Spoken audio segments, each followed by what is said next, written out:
So for today's video ay magluluto naman tayo ng beef steak. Pero hindi siya beef steak na may toyo at calamansi. So marami na kasi ako nakita sa video sa YouTube at sa ibang social media network na nagluluto ng ganito. Ayan o guys, nakabili ako sa palengke. Maliliit lang siya hindi siya ganun kalalaki. Ayan o. So lulutuin natin siya. But before natin siyang lutuin, kailangan muna natin siyang ipat dry. Kasi yun yung nakita ko kay Chef Obang. Yung sa kanya kasi malalaki yung steak niya pero ito maliliit lang yung tama lang ba. Yan. Oh, di ba? Mga 5 pieces. Papat dry lang muna natin siya, guys. Ayan. Ganyan yung nakita kong ginawa ni Chef Obang. Ganyan. Kita niya? Kita niyo ba? O yung puro kamay ko nakita niyo? Ayan, isa pa. Ayan, guys.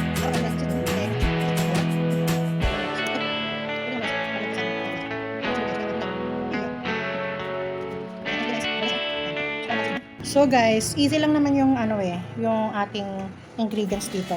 Salt and pepper lang yung ating ilalagay. So ito yung ating pepper. Wala kasi ako yung yung ginagano nasira na yung kaya ito na lang ganyan. Ganon din naman yung ayan. Lagyan natin siya ng salt, ng pepper. Ayan. Tapos yung ating salt. Magkabila yan guys ha. Ayan. Ano mo siya? Ayan. Tap natin para dumikit. Tap nyo guys, ayan. And then, yung kabila, ayan.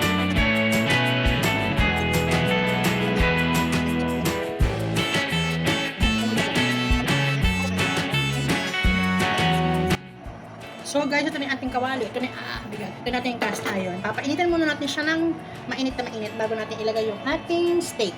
Okay? So guys, ayan, medyo mainit na yung ating cast iron. Lagyan natin na siya ng konti mantika lang. Ayan. Konti lang. Tapos lalagyan ko siya ng butter. Ayan. Kita nyo, umusok na. Ayan. Ito ay hinaan natin ng apoy. Tignan natin guys. Ready? 1, 2, 3. Ayan. Tapos pala guys, meron ko pang natirang rosemary dyan. Lagyan na natin tong niya. Konti-konti lang. Mamaya yung kabilang ito, yung rosemary ko. Ito yun guys, last na to wala na. So, lagyan muna natin siya. Tapos mamaya, pag binaliktad na natin, saka natin ilalagay yung ating butter. Ayan. 2 minutes lang guys. So, sisilipin natin siya. Kasi, ayaw naman ni daddy ng ng medium rare or rare. Gusto niya, medium well. Tama ba daddy? Medium well. So, guys, sinisilip ko siya. Ayaw ni daddy ng gusto niya well done. So, stay na lang natin siya dyan. So, ayan guys. So, mga 5 minutes siguro ito. Paliktarin na natin. Wow! O, diba? Ganda. O, diba? Ayan. O, ganda nga. Tama nga. O. And then, ilalagay na natin yung ating butter. Ayan guys, o. Para may natin siya.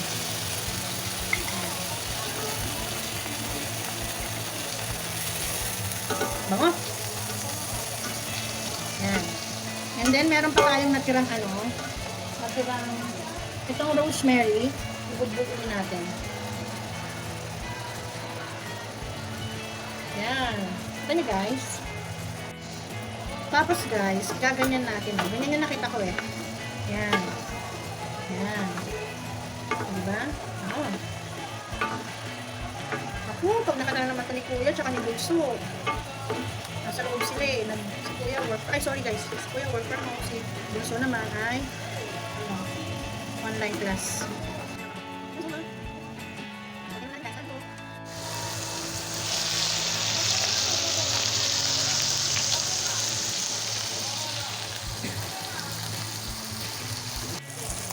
So guys, ayan na. Luto na siya guys. Hanguin ko na siya.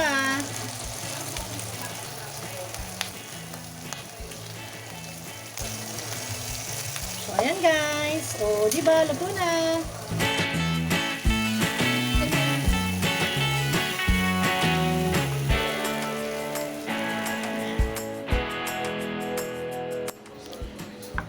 Ito na po ang version ko ng steak. Sana nagustuhan nyo. Thank you for watching. Bye!